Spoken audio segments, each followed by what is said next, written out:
Augustina can't stop smiling. This guy, he might actually be the one. She had traveled all the way from Benin to Abuja to visit her new boyfriend for the first time, and Ifeanyi had pulled out all the stops to make her feel welcome. He even planned a night out, clubbing with his friends, so that she could meet everyone and see how he lived. The music was loud, the laughter was louder, and for a few hours everything was perfect. But sometime after midnight, they all piled into Ifeanyi's car, his silver Peugeot 406, to head home. Six friends in total: Ifeanyi, Augustina, Chinedu, Anthony, Polinos, and Ekene. They drove through Gimbia Street in Abuja, still joking, still half dancing to the music. But the night changed the moment they reached the checkpoint near Apo. They didn't know that the wrong person was also out that night. Among the officers on duty was Deputy Commissioner of Police Danjuma Ibrahim. He wasn't officially on duty, but he still had authority. According to witnesses, earlier that same night at the Grand Mirage Club, he had tried to chat up Augustina and she had turned him down because she was there with her boyfriend. And some people believe that bruised his ego. But that claim was never proven in court. So what happened with them in the club, it remains clouded in different versions. Keep that in mind. What is known is that shortly before Ifeanyi's car got to the checkpoint, Danjuma had allegedly told some of the officers to watch out for a gang of armed robbers driving in that direction. So when the Peugeot appeared, it already matched the false description of the robbers that they were expecting. The car stopped, the police shouted orders, the passengers tried to explain that they were just coming from a nightclub, they were not doing anything bad.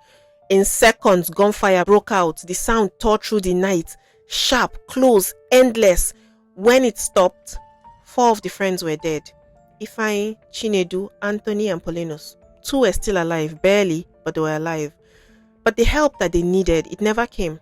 Instead of rushing them to the hospital, they were taken away in a police truck. According to later investigation, both of them, Augustina and Ekene, they were killed in custody before sunrise. By morning, all six friends were gone.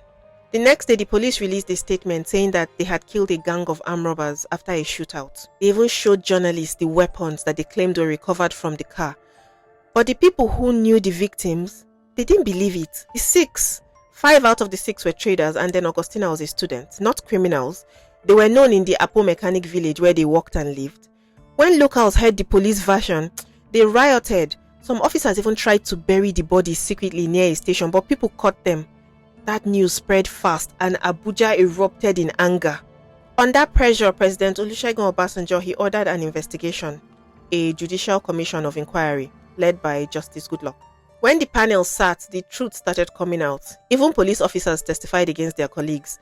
One Amora, Sergeant Ismaila Abdul, he admitted that the guns shown to the media had been planted to make it look like a shootout. Autopsies later showed close-range bullet wounds, proving that there was no gun battle, they were shots at close range. The panel confirmed what everybody already suspected. The Apo Six were innocent.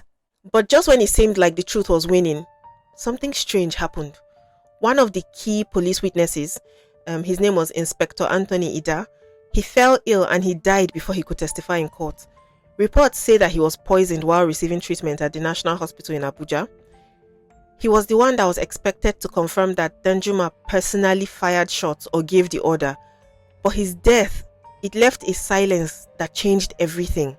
By the end of the inquiry, 6 policemen were indicted: DCP Danjuma Ibrahim, CSP Othman Abdusalami, and 4 junior officers.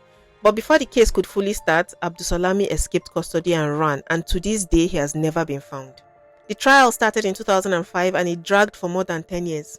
Danjuma was arrested at first, but he was released in 2006 on medical grounds and he never went back to detention. The case moved slowly, with constant delays, missing witnesses, new judges. Then in March of 2017, the final judgment came. 2 junior policemen, constables Emmanuel Baba and Ezekiel Acheneje, they were sentenced to death for killing Augustina and Ekene. But Danjuma and the others were acquitted because the court said that there wasn't enough evidence linking them directly to the shootings.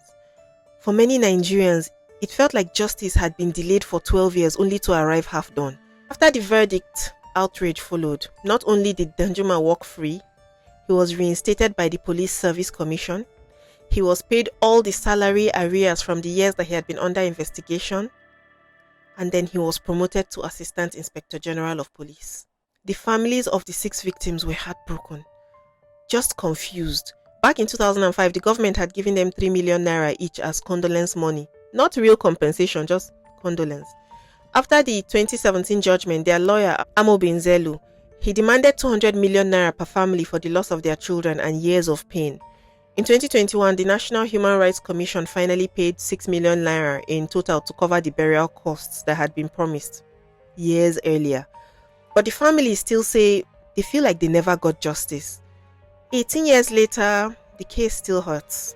The names of those 6, Ifeanyi, Augustina, Chinedu, Anthony, Paulinus, and Ekene, they remind Nigerians of how power can twist truth, how slow justice can be when the system protects its own. And even now, when people talk about police brutality or NSAS, the name Apo Six, it always comes up because that night on a quiet road in Abuja, it didn't just end 6 lives. It revealed a problem that Nigeria is still trying to fight now.